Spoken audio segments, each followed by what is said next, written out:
First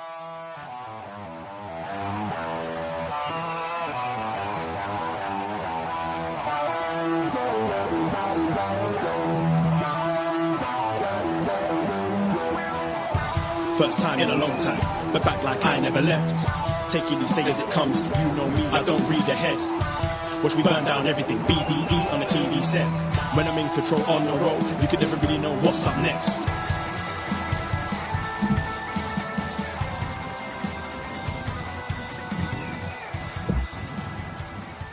Hello. Hello, hello, hello. Braden Herrington here with Davie Portman for upNXT. You found us at postwrestling.com, Apple Podcast, Spotify, whatever you're using to hear the dulcet tones of your NXT friends now. But we are a little early.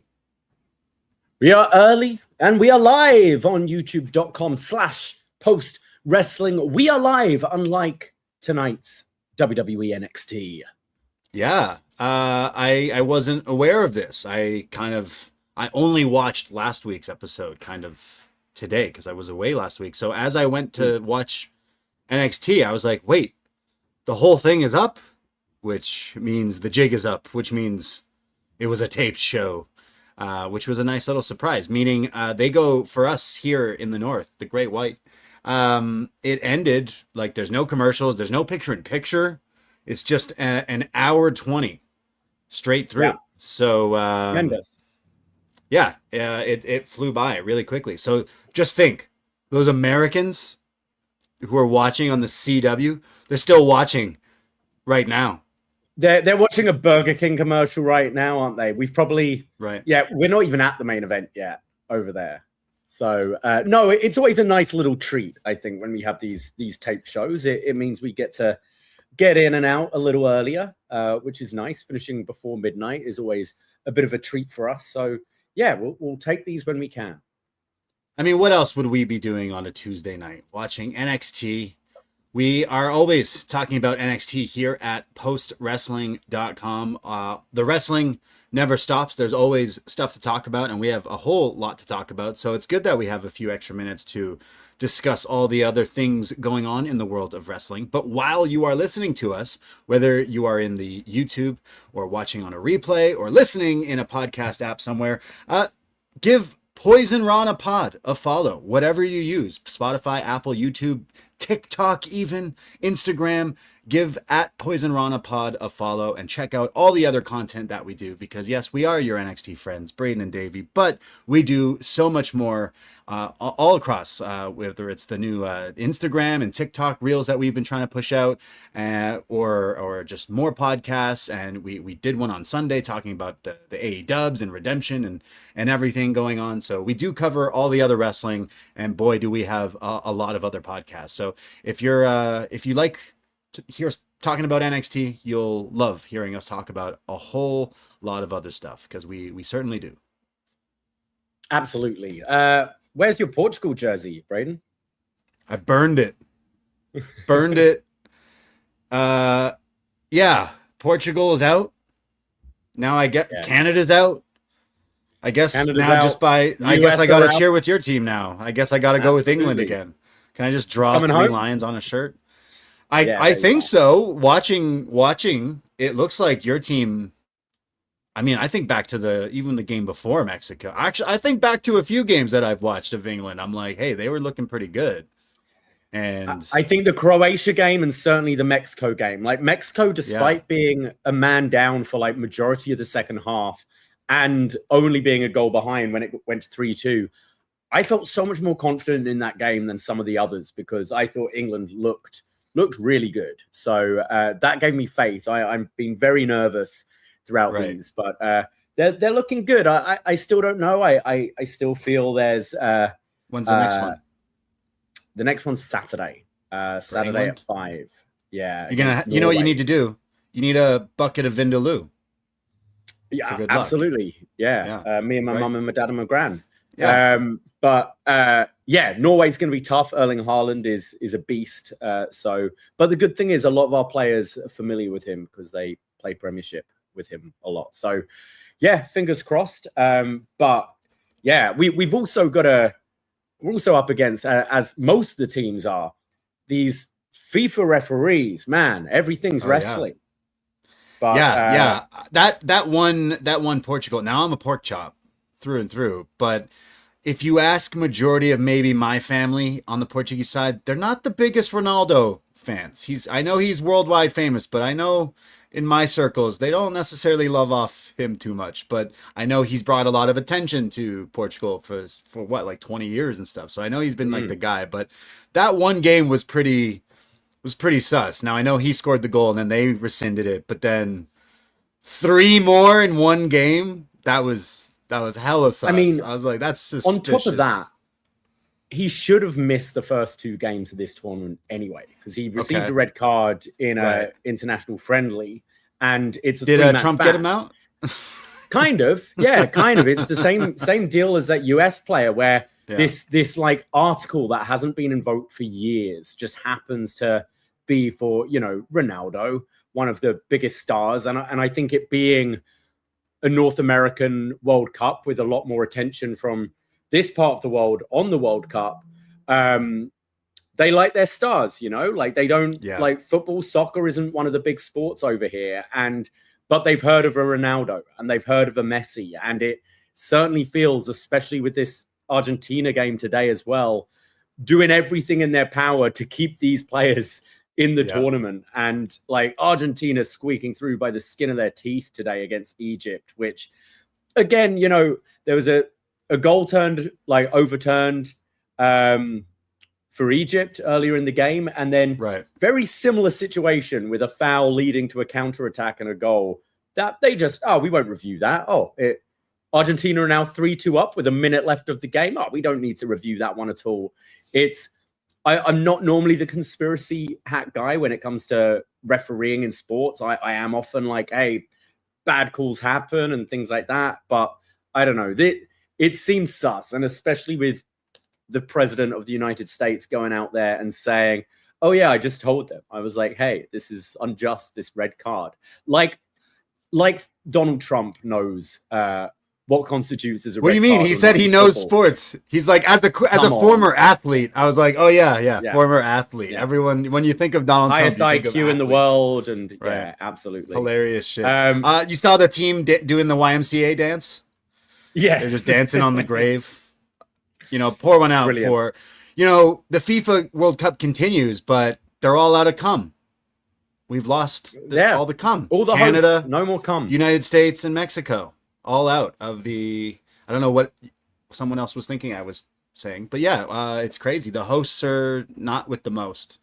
I am proud of, like, Canada.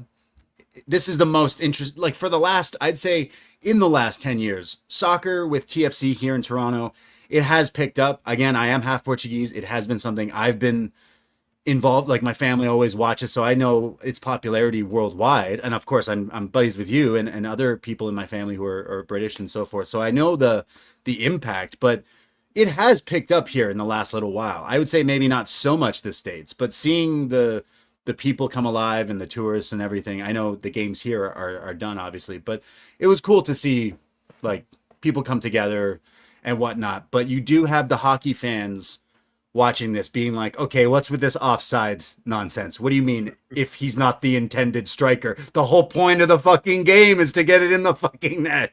So I have heard that watching with some friends who aren't usually the funny people. It was just hilarious. It's excruciating hearing these experts who've watched the sport for a total of like 3 games, you know?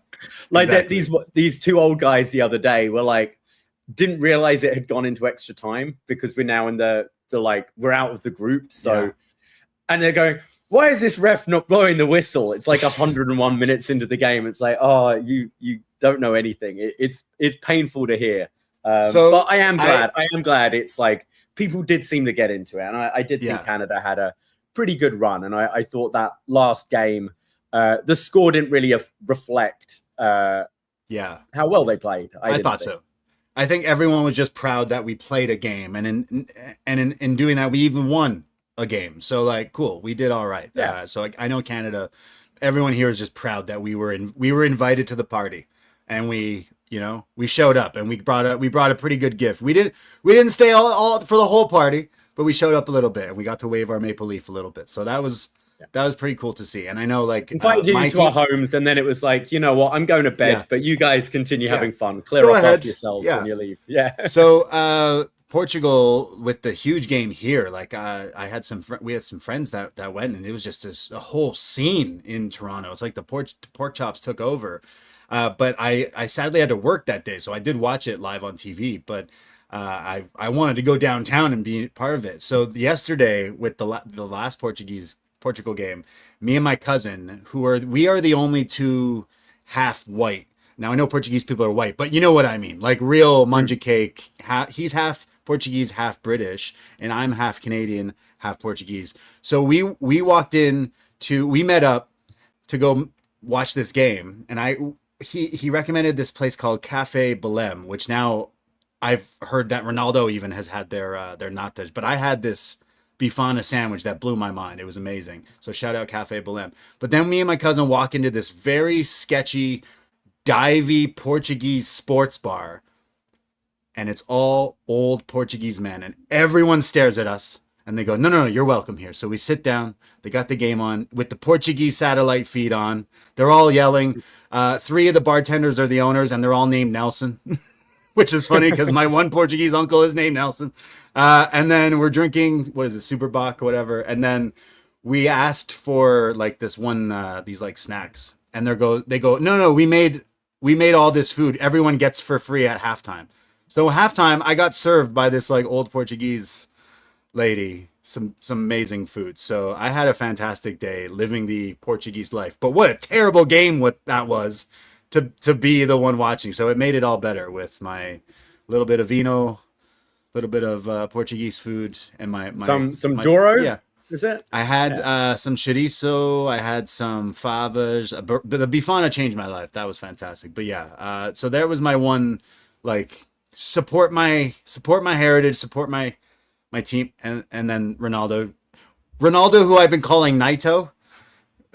he's the Naito of the World Cup. You know, he was really good in the World Cup like 10 years ago when Naito was in the G1, but in 2026, Renaito wasn't having it. So unfortunately, that game wasn't the result I wanted. So I don't want to cheer for your team. Messi. I guess Okada. Yeah, Messi's still Okada. Going, still can put in a good shift. Harry Kane's your Will Ospreay, who just sounds a little stupid, but we like him. Yeah. Did you hear his voice after the game? Yes, the promo. Yeah, very emotional. Yeah. I want to support your team now. I do have some English in me, but I'm bad luck, so maybe I shouldn't, brother. I don't know. I don't want to jinx your shit. Like, I'm bad luck. So. I've been going to this English pub to watch the games, and I was there earlier to watch the Argentina game, and was like, "Hey, I know you got to get here early. Is there any way I can reserve a spot? Because I don't finish work. Like, I was meant to work in the evening, and I've negotiated to just open up for brunch in the morning and be done by 4, and then just Uber over there. Because you get these weird traditions, and I haven't seen us lose yet. So it's been working, and I've been there every game. And unfortunately, because it's like a small pub and demand is so high, they're now doing cover, and you've got to get there like 2 hours in advance. So I think I'm just going to watch the next game at work. And then obviously if England lose, you can completely blame me. It was me watching in a different bar that caused England to get knocked out. No, I've watched sports with you. Vikings. You're all about you've walked in late as the equalizer comes in from the opposing team. I'm bad luck. I am bad luck. Yeah. I literally have 13 tatted on me. I am bad luck. So that's why I secretly am cheering for your team, but I won't be. I don't want to give it the curse or anything. So yeah, go England though. That's, I guess, the team I do want to win now, but I am bad luck. So hopefully that doesn't happen. So go England. But you've been enjoying the cup. How many weeks left of this? This is ending like soon. We got like 9 days left. Tomorrow is the first day with no game, and explains why Dynamite is so fucking loaded up tomorrow, because there's no competition. So why not stack it? It's so stacked that tomorrow we're recording a bunch of shows for our Patreon. Was next for you NXT fans, but I I'm coming over. We're going to do a little beach break BBQ. Are we going to watch? This feels like a pay-per-view. This has 2 matches that we booked the trip to Montreal because we thought we were getting Kenny in a world title match, and I thought Fletcher Takeshita for sure, but we're getting it on TV tomorrow night. So this is a pay-per-view as far as I'm concerned. I'm interested to see what they do with these 2 matches. They did a title switch yesterday. Could they do one on Wednesday? Interesting. Yeah, very excited. So we're going to... Big week of TV with both Raw and Dynamite this week being some like big things, big directions moving towards their big pay-per-views, big stadium pay-per-views coming up for both companies. Yeah, we just dropped a show on Sunday, Poisonrana Live, where we were talking all about Dynamite and the road to redemption, this upcoming beach break with the stacked card. So go give that a listen if you haven't already. But this upcoming Sunday, we will go live 2 p.m. and we'll talk all about beach break, and we'll run it through and run it straight. We'll talk all about beach break and Kenny Omega. Maybe he'll be world champion. And everything else from that show and everything else from the world of wrestling. But this Sunday, live, 2 p.m., audio out later. Again, search Poisonrana Pod and give us a follow. But we have tons of other stuff going on. We've been dropping some crazy pods over on our Patreon. We did a Great American Bash 1996 review. We did a King of the Ring 96 review talking about Stone Cold and the infamous promo. Also, Mankind versus Undertaker for the first time. So many things in 1996. But then we recently looked at Jackass, the movie from 2002, where we talked about Johnny Knoxville and the gang getting hit in the dick, putting toy cars in places you shouldn't. So if you ever wanted to hear us talk about some old retro wrestling and Jackass and plenty of other movies, patreon.com/Poisonrana is where you can find it. $5 to get access to all the other shows, including Was Next. We are recording another. Sami Zayn has finally become WWE champion. This changes the whole course of Was Next because we're currently in the Sami Zayn hunt for the NXT title in 2014. So this changes everything. We know there is light at the end of the tunnel now for Sami Zayn. We're at quite a nice time because we're kind of caught up month-wise. We're talking about July of NXT from 12 years ago, as we're in July currently of 2026, and it is there are some weird similarities and parallels that you can draw from these shows all the time, which is super interesting. But yeah, this July stacked lineup. We're going to be dropping a SummerSlam 2001 review as it's the 25th anniversary. We're hoping to get Jesse from the Six on board with that one. We're mid-invasion, Kurt Angle versus Stone Cold Steve Austin for the WWF title. Pretty big SummerSlam that year, as well as lots of WCW crossovers and things. I forgot we just dropped our Up Yours with Andrew McDonald, family member. Of course. TNA Impact Main Event Mafia Takeover. So this ties in perfectly with this whole Dark Side of the Ring Jeff Jarrett 3-parter, which I'm so excited to watch Dark Side of the Ring this season. I can't wait. Every season is fantastic. You've heard us talk about it over the years, but can't wait to watch the TNA episode. But Andrew picked a 2009 episode where the Main Event Mafia, Kurt Angle and Steiner, Black Snow, Booker T is on one. We learn about Booker T's on one, the history of why Booker T is on one, and we go back to trace it to Black Snow. So we talk all about this episode of Impact, which are you a fan of handicapped matches? Yeah. So this might be the show for you. This is the one. There's like 5 handicap, technically 6 handicap matches, I think. Yeah. It's way too many for one show, but it is the show for you. Kurt Angle is running the show. Mick Foley's GM. It's a weird time, but it makes for a good tie-in. We also go on a lengthy rant, at least I do, with Andrew, about Monty Brown and how we think he should have been a star. He's not even on this episode. We just decided to do that. So shout out TNA, and that's the show for you. Tons of pods, patreon.com/Poisonrana. Check us out if you haven't already. Poisonrana.ca for links of everything else that we do. Before we jump into some NXT, which looks like it just probably ended, I see Ray in the chat saying, hey guys, no spoilers, even though I'm listening to you. I guess he found out who is NXT Women's Champ, but we'll get to that. Ray, I trust you. But Monday Night Raw, Sami Zayn wins the WWE Championship 9 days ago. and is forced to defend it against Cody Rhodes on Monday Night Raw. But what's that? Cody Rhodes is taken out backstage by Gunther. We need a replacement. Who could it be? Brother. CM Punk walks in his hometown of Chicago and beats Sami Zayn and takes the undisputed WWE Championship to a roaring crowd in his hometown. They didn't give a flying F about Sami Zayn last night on Monday Night Raw.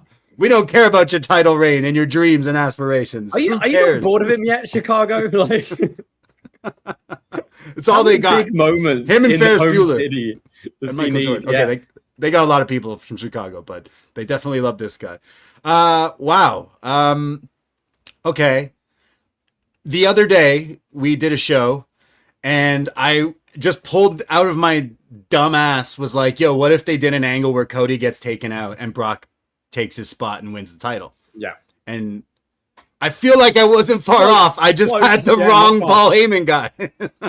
I just had the wrong one because it was Chicago.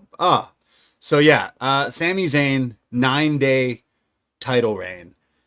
Thoughts? Notes? What's going on? I've been reading the discourse, and yes, Jake in the chat saying, did I watch WrestleMania 9 last night? There are certainly those parallels, and I understand complaints. I'm kind of at, let's see where this goes. Did you get to catch Sammy's promo? Where he's effing and blinding backstage. He sounded great. Sounded like fucking furious. It was a good way to get the heat back for sure. Like at least like getting him to not just like Kofi Kingston never did that when Brock beat him. You know what I mean? Exactly. Like, he was he crushed a donut once, and that was as angry as he got. You know, WWE's been boring for a while. Like I wouldn't even say totally it's been bad. It's just been boring. Like it's been boring and it's been stale. And I think the booking has been very predictable and just quite dull. So I think the shakeup we've had the last couple of weeks, SmackDown especially, has been that. SmackDown has had not a whole lot going on. But I think, I'm a Sami Zayn fan. Yes, I'd like to see, and kind of this is what we were saying on Poisonrana on Sunday, I'd love to see this guy have that big babyface run with the title one day. Unfortunately, that ship might have sailed. And he's not the Sami Zayn of a couple of years ago when the crowd are like white hot for him. And I think this story has been a way to shake things up and has produced interesting TV. And sometimes people getting angry or delighted by reaction, at least it's a reaction.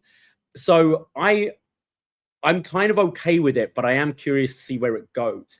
I was almost half expecting maybe you do a bit of a finish with a possibly inadvertent low blow that you could lean Punk, he still gets the babyface win in Chicago, but you have this sort of thing where did he mean to do that?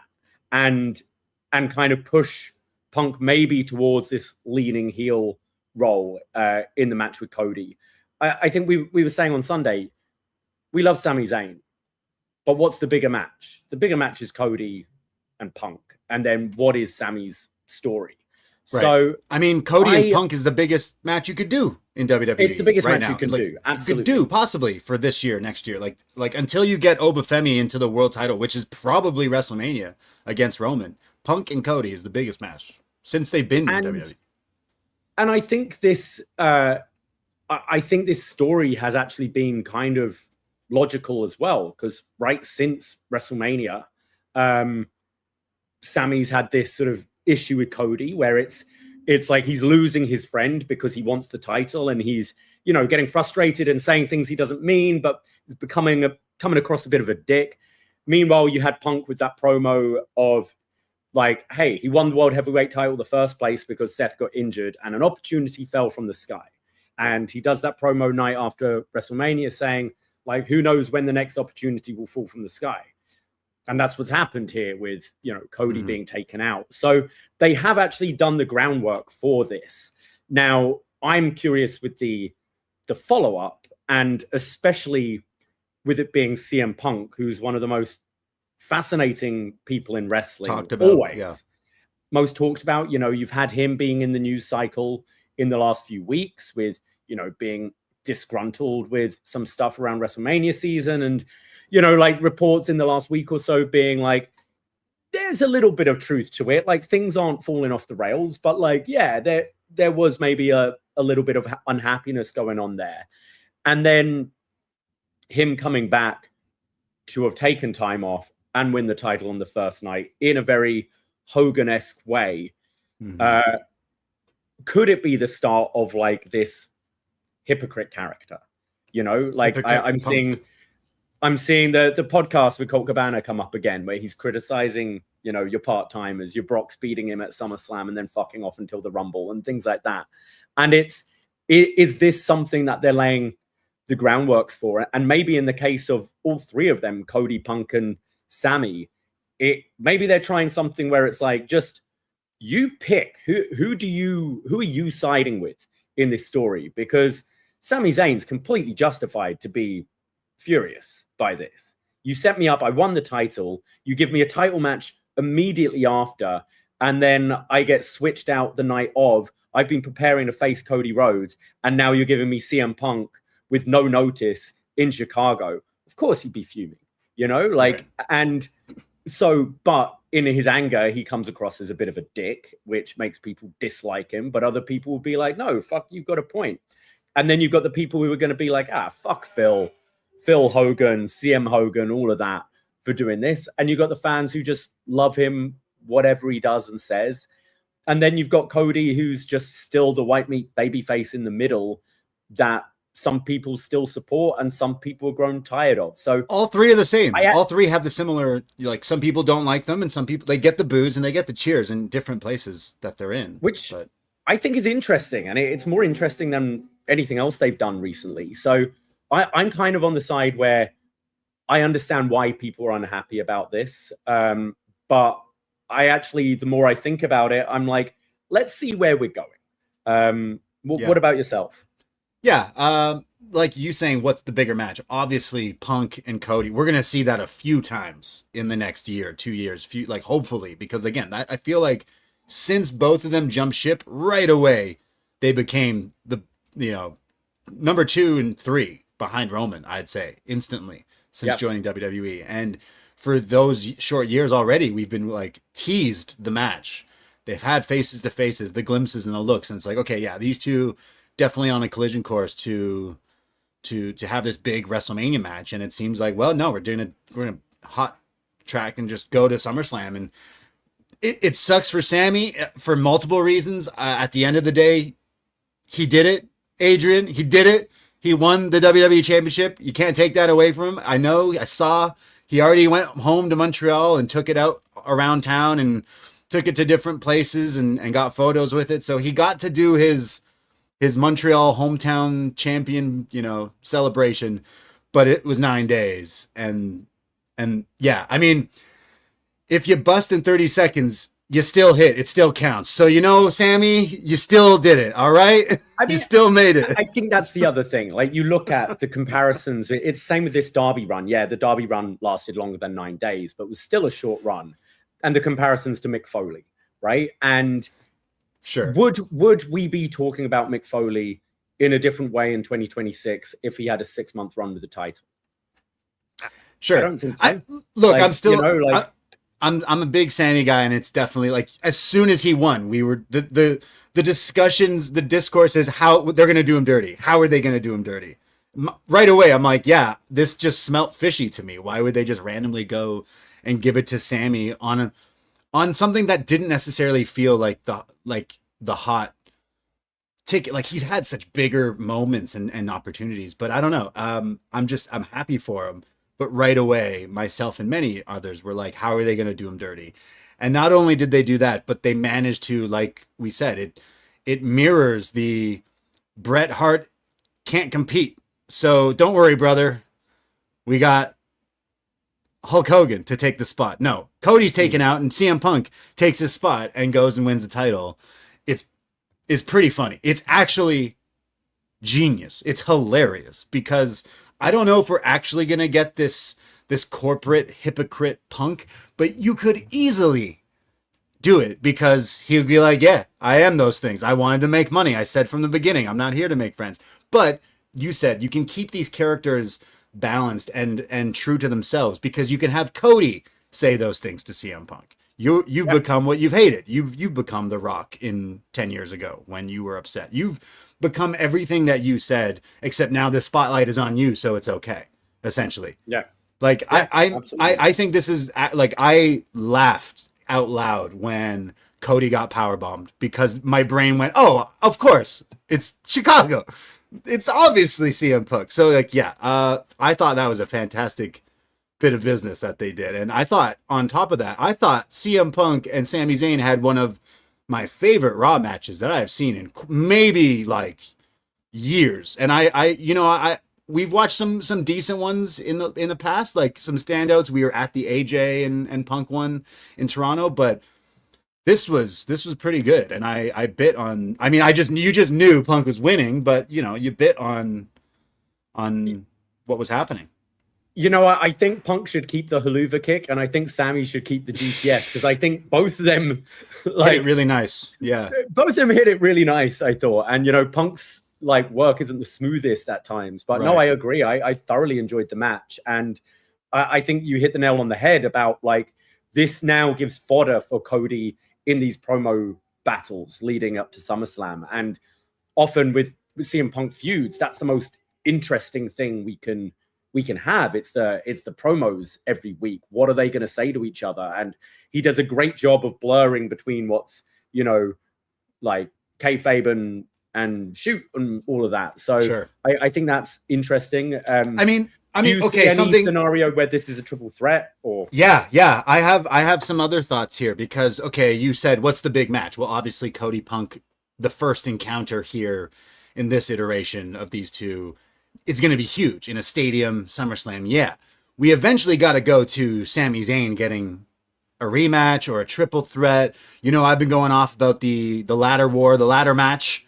You could easily do Cody Rhodes, Sami Zayn at the Royal Rumble, just like Kevin Owens fought Cody Rhodes. But then when I thought of that, my brain went, oh, well, there's the answer right there. Who else would be pretty pissed that Sami Zayn got robbed? Kevin Owens. Now I know he's on the shelf, but the second Punk came back, I think everyone, including us, was like, okay, who do you want to see Punk feud with? What's the number one match, feud, mic battles, all that stuff? It's Kevin Owens. And he just dog walked his boy in Chicago for the WWE title. So I hope Kevin Owens has a return in the future. I know the injuries and everything, we don't know, but like, that is printing money. That would be amazing. And maybe they have set up some groundwork for that down the line. But like Kevin Owens and CM Punk feud could definitely turn things around with some creative. Just let them riff and they could probably create some stuff. But for where we are right now, I'm seeing Cody and Punk feuding. That's pretty big money. Summer of Punk, they're going to run with that. I think that's a good thing that they got for the SummerSlam hook instantly. That's the biggest match you can do at this point. That's easily what, main event night 2? That's probably the biggest one. I would say night 1 is the Cell that main events it with Obafemi, who also is on track to being one of the biggest superstars in WWE.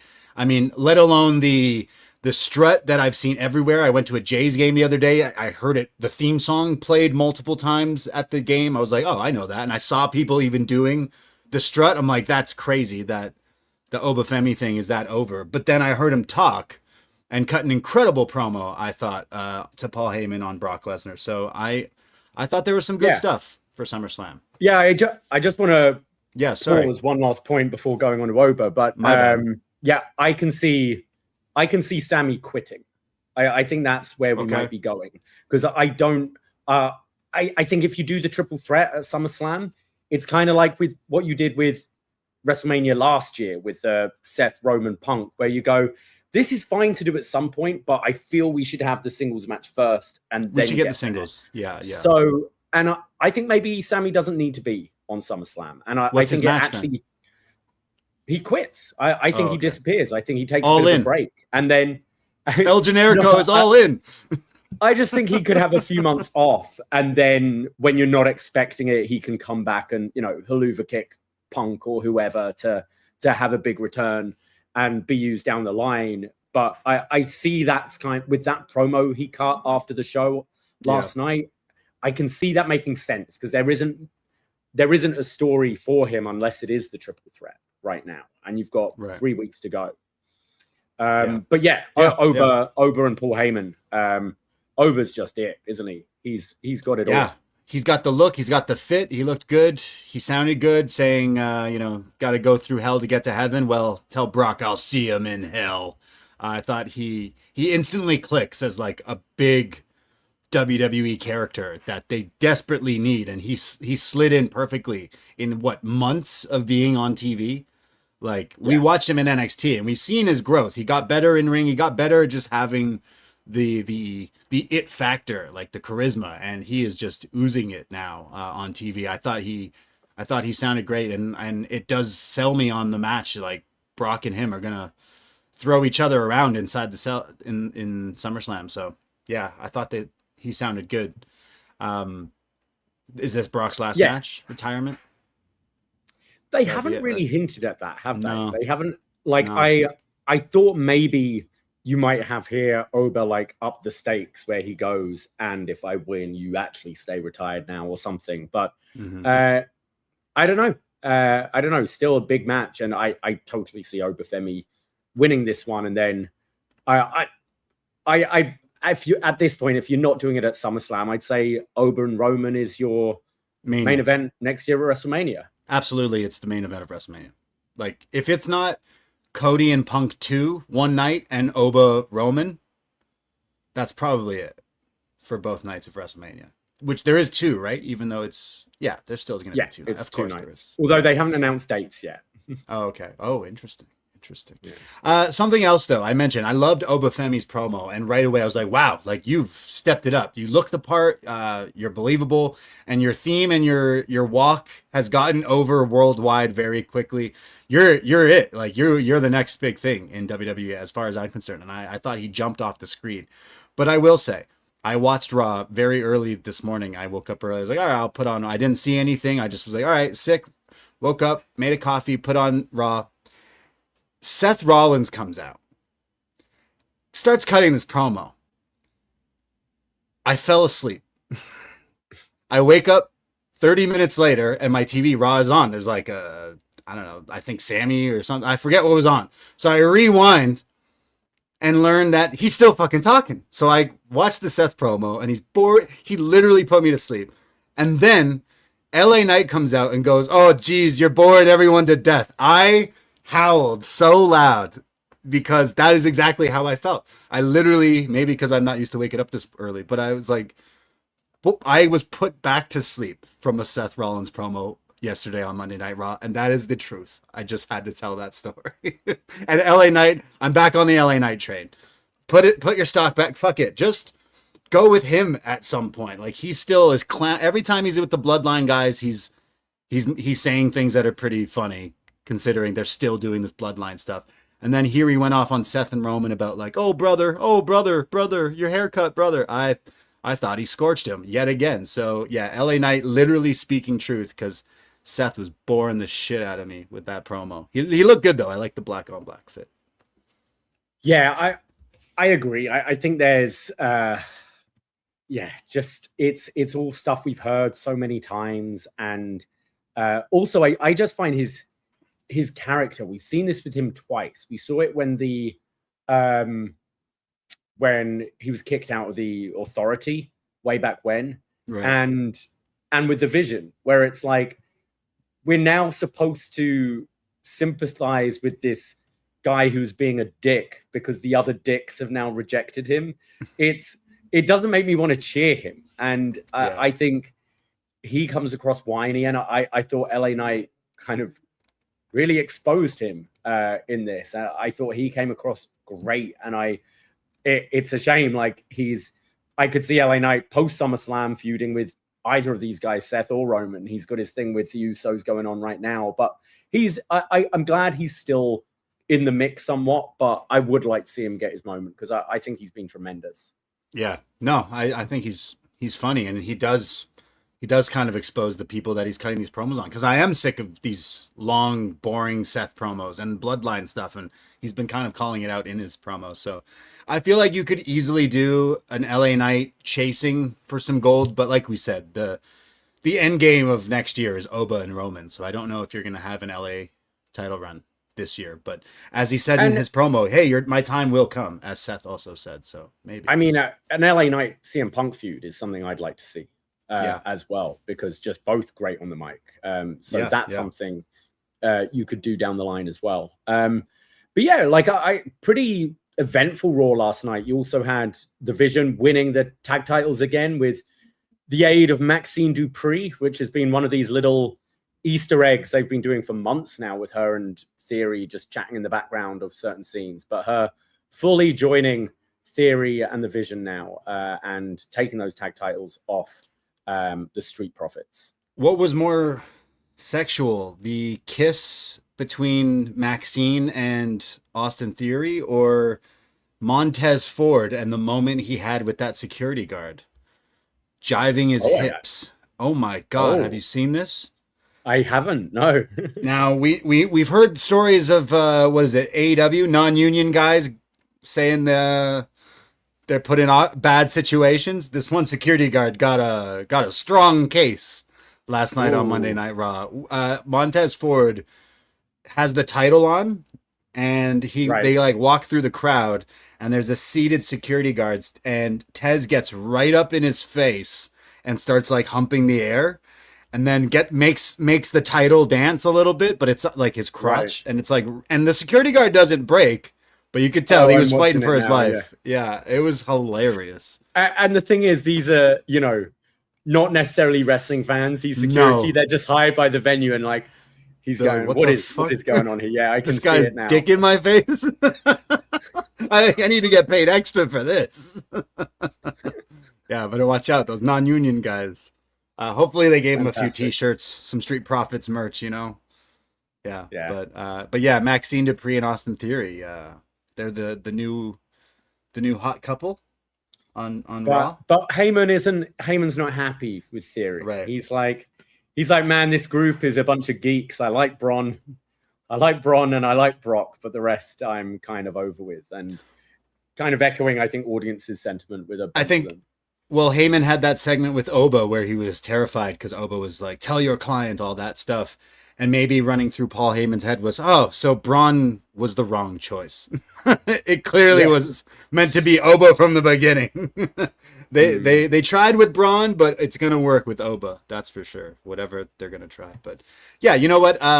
It was a big Raw. It felt like it. I mean, promoting a title match, it smelled like something fishy in Chicago. You just knew something was going to happen. So it had my attention. I was just assuming Brock or Oba, but yeah, Punk, obvious answer right there.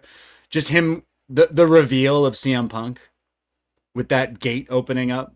Yeah. It's like, Mom, I threw up. That's what it looked like. He's just standing there like, I've been standing here all night ready to fight. It's like, yeah, sick. He was wearing his Bret Hart gear though, so respect. But it felt like a big Raw. Honestly, the Punk Sammy match was one of my favorite Raw matches I've watched in quite a while. Yeah, really liked it. So I hope we can go back, and if anything, this will only hopefully help Sami Zayn and his stock get back to even being a bigger star down the line. I don't think it's going to damage it. I think this is better than where he was at the Rumble, where it was crickets, really, him challenging Drew. And he still did it. Still counts. Still hit. Still counts. Well, it was a big episode of Monday Night Raw. We mentioned tomorrow Beach Break with AEW and some title matches, and I'm definitely looking forward to some of the wrestling on that show.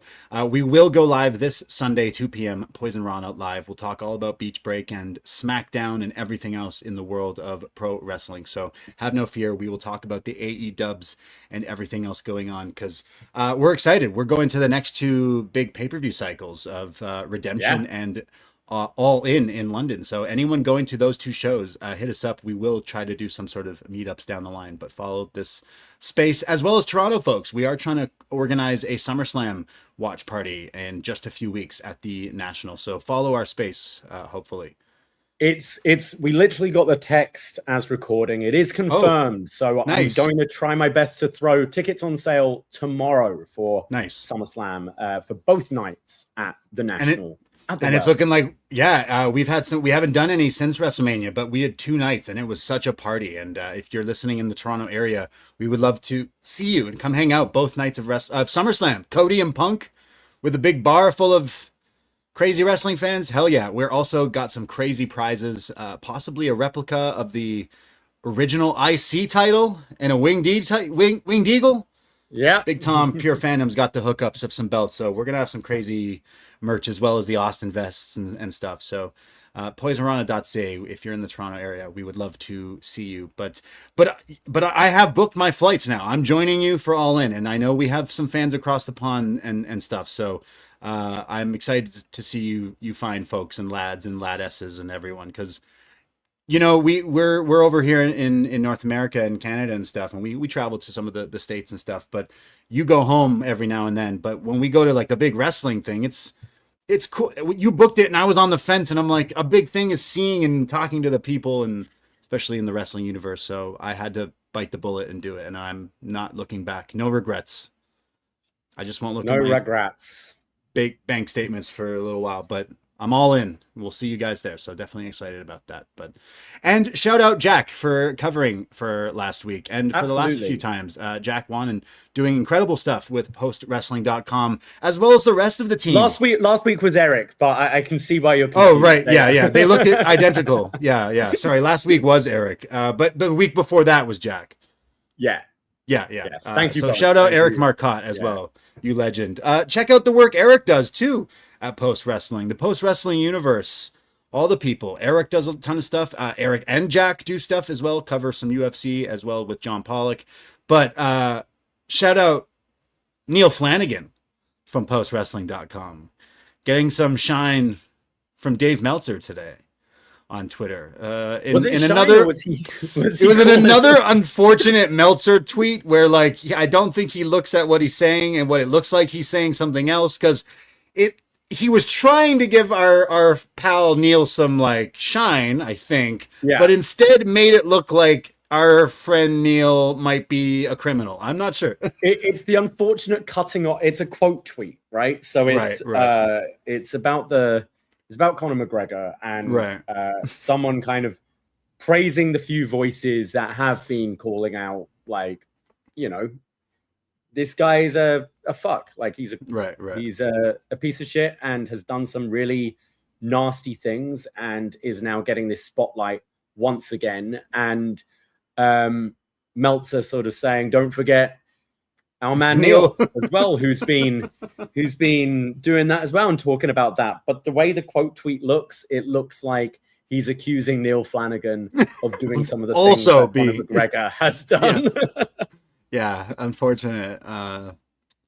Another Meltzer tweet. We've seen him do those, paraphrasing, quote tweets, all that fun stuff. We should send Meltzer a copy of Neil guest hosting the Detox a few months ago. Very revealing episode of the Detox. Which I think I'm supposed to do another one soon, so that'll be coming out on the free feed as well. But let's talk about some NXT. Yes, let's do it. Let's talk about some NXT wrestling from Tuesday, July 7th. As we mentioned, this was a pre-taped episode, so it flew by for us up here with Netflix, or maybe you with VPNs and all that fun stuff. But yes, shout out Eric for filling in last week. I know he was very excited to watch Evil Naraku on NXT TV. I know Eric, big New Japan fan and even bigger Evil fan, so I know that was a big moment. But I did watch NXT today just to catch up, and I got to shout out Jackson Drake and Mason Rook. I thought last week's episode there was some good wrestling actually on the show, as well as tonight's episode. There was some decent wrestling as well that we're going to jump into right now. NXT July 7th from Orlando, Florida. Callie Armstrong is in the ring, the microphone. She says that the only way to get people to talk about me or notice me was doing things my way. See a lot of women here, they complain and talk about not getting opportunities. And then some people get those opportunities and squander them. So Callie Armstrong creates her own opportunities. And she says, as soon as I flipped on Kendal, you were all talking about me. And says, I want the NXT Women's Championship. And says, it doesn't matter if it's Kendal or Nattie. After tonight, I got something for both of your raggedy asses. As she's interrupted by Lola Vice, who comes out, the former champion, saying, hey, if anyone's going to get a title shot, it's going to be me. I lost my title, but I want my rematch. And basically, who are you to state your claim?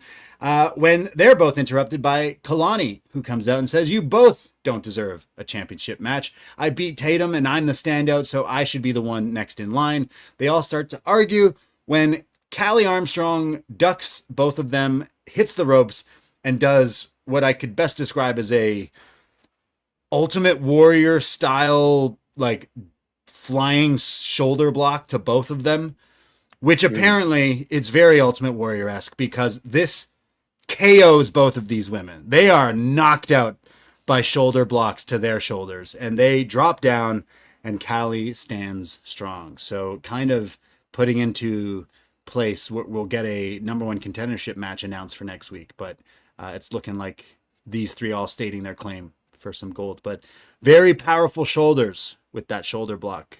Of all moves, kind of like someone late, right? Like I think it's because she was doing it to two. It looked more. It didn't. It looked like Ultimate Warrior, but yeah, Callie Armstrong kind of starting strong out the gate here.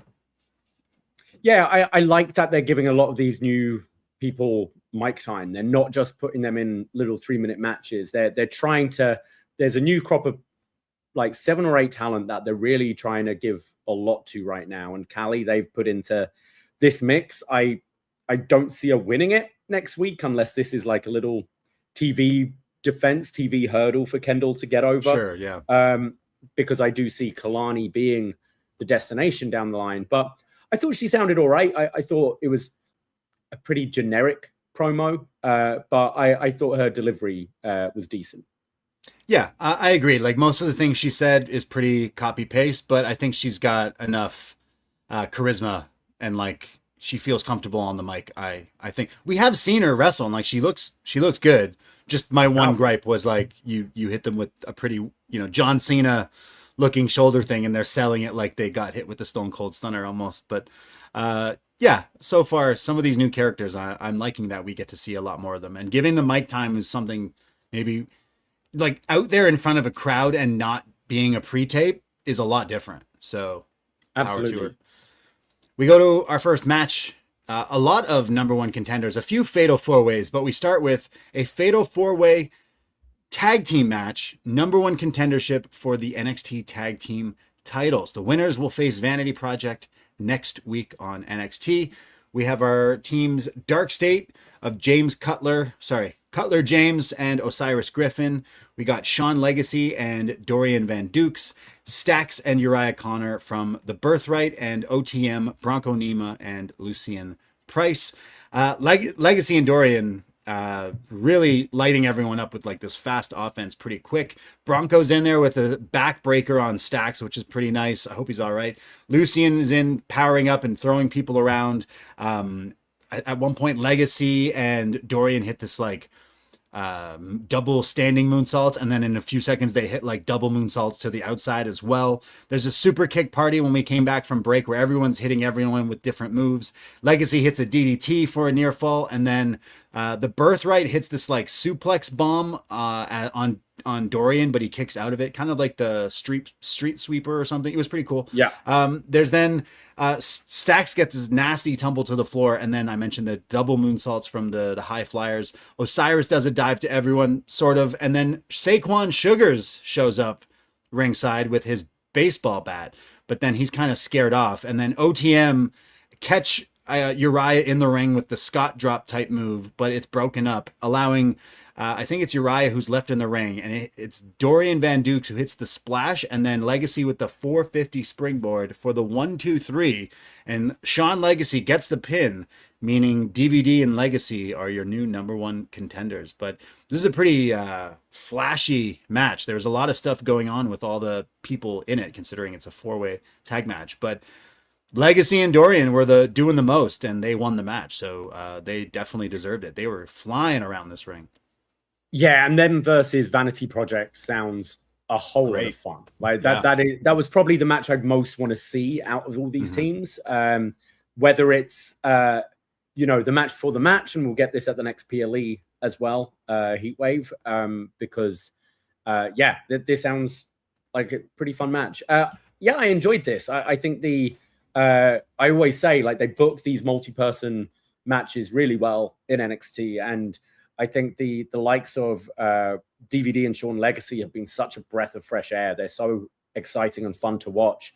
But I've been kind of digging Uriah Connors recently as well. I think he's been impressing, and I'm not sure about the BirthRight's entrance music. It's terrible. It feels very Culling-esque, like spooky, and doesn't really suit the characters because they're all kind of a little goofy, aren't they? Especially Lexis King and Ariana and Stax. So I'm not sure about the entrance, but I think he looks a bit more, kind of like I've said about his brother. He looks like he's leveled up. I enjoyed this. You're continuing the DarkState feud with Saquon as well, and I think you're going to see OTM continuing the sort of feud with DarkState as well, as they kind of got dragged away by that brawl. So I thought this was a good way to open the show.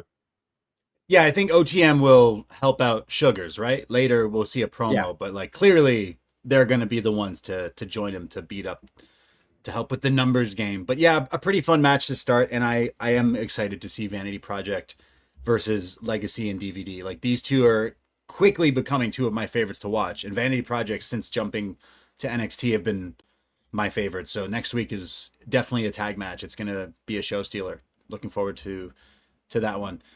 We get a video for Jada Parker, who says she did something she never thought she would do, and that's tap out and quit to Nattie. She says, everyone keeps talking about me losing, but I know deep down I just got to be myself. And Nattie, you wanted to stay relevant and make a name off me, but now you got your title shot. But I will put you down, and I'll see you soon. Clock that. So clearly upset that Nattie made her tap out. So she's going to get some revenge. I know she's the babyface, but you're kind of whining here. You just tapped out. You tapped out. You gave up. I think they're just trying to show a different side of her, because right from day one, Jada's been oozes confidence, right? And has that kind of sass about her and everything. Gangster, and yeah, exactly. But she hasn't really shown anything else up until this point. So I think the word soft Nattie's been using, like, to get at her. I think that's what they're trying to show. Like, let's actually try and find a softer side of Jada Parker that can, have some light and shade in her performance. So it is always difficult, because you do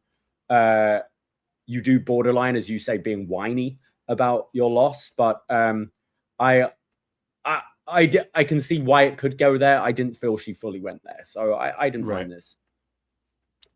Well, we'll see this feud with Nattie. We got to get a rematch, obviously. Between she's got to make Nattie tap out now to something. So we'll see.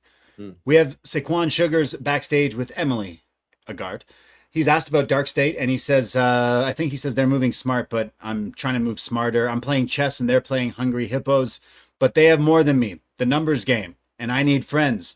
But ever since being in DarkState, I pissed a lot of people off, so maybe no one wants to be my friends. But I need to shake some hands and kiss some babies, and I'm up next, and they're up never, and it don't get any sweeter.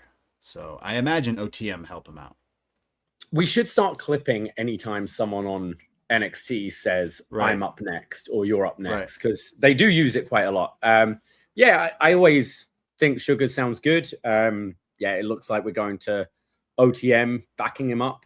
I was so disappointed with their match at the last Great American Bash, where it makes me want to just let's put this to bed soon, so Sugars can move on to other things and see what he can do on this babyface run. But absolutely agree. I get this is the story they're telling, and they've got to complete it first. Hopefully, they give him a new theme song as well. Yeah, that was a weird one, but I also enjoy playing chess and Hungry Hippos, but I know what he was trying to say. But both are pretty challenging games. They do Duolingo for chess now. What, to help you get better at it? I don't know how to play. I don't know how to play. Really? Chess. Yeah, we've never played. I'm okay at it. Like, I'm pretty decent at it, but I'm not. I wouldn't say I'm good. The old Portuguese man dive bar playing chess with some old boys.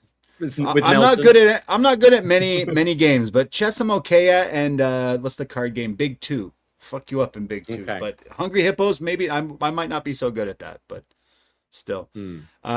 Why does Saquon Sugar's catchphrase "I'm up next and they're up never"? Is that like some sort of like Will Ferrell movie? Am I crazy? Like I'm up next and you're up last, or you're up never, or something like that. Am I just imagining something? Maybe. Probably. Yeah. I'm not sure. Never mind. I didn't say anything. We go to our next match. Tank Ledger in a singles match going up against Keanu Carver. So Tank, big lads wrestling. Yeah, Tank getting some revenge from last week with Keanu and everything. So that's what set up this match, and he's Hankless. It's just Tank going up against Keanu. Big lads wrestling, like you said. Keanu is bullying him around here.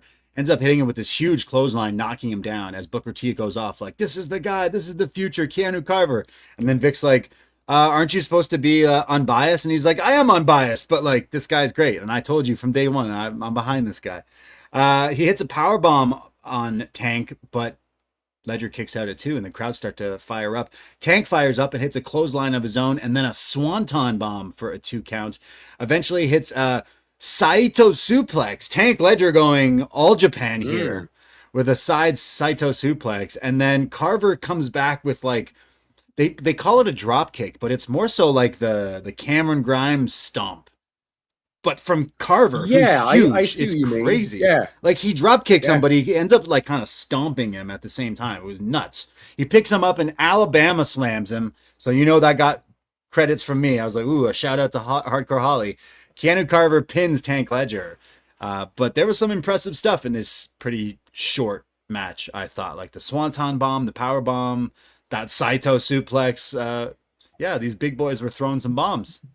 The way he hit this Alabama slam, it's, you know how I think to that brilliant NXT match, Sami Zayn and Cesaro. When Cesaro, Claudio, pops someone up like from their thighs, like he lifts them, he doesn't wrap his arms round, which normally you're like hug the legs, don't you, for an Alabama slam and throw them down. It was more like a pop-up from the thighs hitting this. And Eric and I were saying last week that like this guy is really green and a lot of his stuff looks like it hurts. But it makes him quite exciting to watch. Like there's a power bomb he hits earlier in the match, and I don't know if he meant to go down to his knees for it or just lost control a little bit, but it looked different. And not necessarily in a bad way, just not the like orthodox way you're used to seeing a power bomb being delivered. And I think that's something I quite like about this guy. And I thought Tank was a great person to go against because he's a big lad, but he works with so much speed and he can dish it out as well. So it made Carver look even more impressive here. So yeah, this is a fun little match here. You know what? Now that you say that, the it's not an Alabama slam. It's actually Booker T's spine buster. If you think back, that was his way of doing the spine buster, right? He would have you like this and then flip you like kind of like an Alabama slam. Yeah, it kind of is. All right, I'm gonna have to bring this one to the pool this week. Been pool wrestling. Summertime, you know the pool wrestling. Gotta bring the Alabama slam. Not from outside the pool, inside the shallow end, into the deep end. That's how we do these things. That's a hard one to do though, in the water, but I can do it. I thought these two put on a pretty decent match, and like I like Hank and Tank, but remember it was Tank joining Hank that gave Hank his steez, his aura. Like Hank was the one who was like kind of, what are we doing? Where Tank was new, came in and injected him. So are we doing a Tank NXT world title run There we go. I like Hank and Tank, and I like Hank too, but I saw Hank. I've seen Tank in the singles run. I'm like, hey, you could do this. Like, I like Carver too, so this was all right. We get a video for Naraku. Very evil. He says, Tony D'Angelo, you have not escaped my punishment. It's a Japanese promo, but with some subtitles here. You said you'll go through great lengths to keep that championship, but how far will you go, Tony? He says, fire has made you question your career. And then it shows the mist from last week. And I have blurred your path. But you see, torture and pain is in your immediate future. You have done your research on my career, but you don't know what I'm capable of. And that's including becoming NXT champion. And then my favorite part of this. Didn't need subtitles for this part. Ha ha ha. Ha ha ha ha ha. I'm really enjoying this guy. I'm loving the campiness of it. He feels like a character from a movie Brandon Miami Vice would pick for us to review. Yes, like just a bad guy in a bad guy in a Jean-Claude Van Damme bad guy in some weird movie. But I think for me it is kind of working. I think it's ridiculous but pretty funny. We're continuing this feud. There were I read as recently as today reports from Fightful that Hiromu is expected to be coming into WWE soon.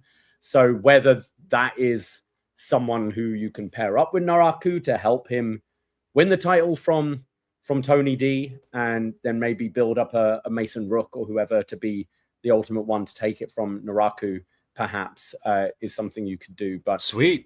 Although Hiromu being evil doesn't feel right, does it? No. Look, I love Hiromu more than evil by a lot. I wish we had Hiromu like 5 years ago, really. Like Hiromu has had a lot of injuries and stuff, and he's not quite the same guy, but I've always loved him, and I always thought he would work. Like he's got the crazy outfits and the colorful outfits and the look and Daryl, and like he screams WWE. He's kind of like Penta. As soon as you see this dude, you're going to be like, whoa, who is this? What is this? And then you watch him wrestle, hit a few like spin kicks or whatever. You're going to be like, all right, this guy's cool. So he interests me way more than whatever we're doing with Naraku right now. In fact, let's speed that up. If you're saying Hiromu's coming to NXT, yeah, bring it on. I'd much rather watch him wrestle than this guy. But at this point, you're saying the campiness. He is like this cheesy 80s Bond villain that laughs like a evil Bond villain even. So like, I think this is the long run is he's going to take the title from Tony, I think. Yeah. But I did audibly groan when he did the mist last week. I was like, okay, we didn't even get that far into your run. And of course, let's get him to do the mist. Of course. Classic. So what was even funnier than Evil ending the promo with ha ha ha ha? It cuts to, gosh, Naraku is wild, as Tate Wilder is watching NXT on his tablet. He's hanging out in the trainer's room with an injured Cam Hendricks, who they're saying that he's not fully ready yet. He's at 70%, 72%. So yeah, he did this last week as well. He keeps on saying the percentage he's ready, but during the segment, his percentage is going down rather than up because he's afraid of Mason Rook. Tate Wilder says Naraku sounds pretty crazy, so if he wants to get crazy, I think I'm going to run it with him next week and have a match and see how crazy he's going to get. Cam says, "Oh man, Naraku's going to slice your ass up," and says, "Why don't you get in the ring?" He's like, "No, I'm at 72.8% health meter." And Wilder kind of laughs him off like, health meter. This is when Cam starts to run down Mason Rook. Like, oh, that Mason Rook put me on the shelf. When Rook shows up in the training room and gets in his face and Cam says, actually, I'm at 60% health. Yeah, I'm not ready to fight yet. So he hobbles off as he kind of is scared off from Rook. So Rook is like, hey, if you think I injured you, I can definitely injure you if you want that to happen. So we're gonna get that match, I think, eventually again. But yeah, I've said it before. Cam Hendricks reminds me of Max Caster. Just has this annoying prick energy about him, but he does it pretty well.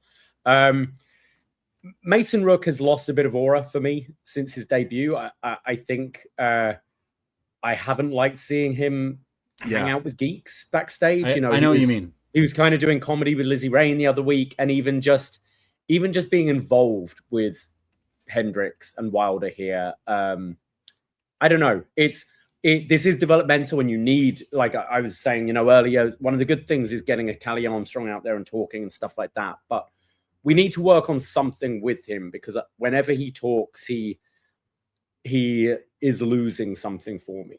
So like, I'd rather just see him kill people. Be scary. Yeah, like more of a silent, more like he's just been kind of another guy really quickly. And I think that wasn't the case when the first few weeks, we didn't even know who he was. And now he's literally just some other bloke on the roster. So I know what you mean. If he was a heel or a babyface, like he was attacking the babyface champion. Whereas now he's very much, this is a guy we like. Babyface. And yeah. I think he's good. Don't get me wrong. I like this guy, and I hope this is a project that can work here in NXT. But I do feel that way about him. Pretty quickly, he's just become this, like, look, he's dealing with the, like, chicken shit mid-card guy here when, like, he should be maybe go back to beating up the champion, or Naraku even, but they kind of dropped that. We go to, my notes say Nattie and the Bad Bitches, which is a great band name if she ever wanted to start one. Nattie and the Bad Bitches.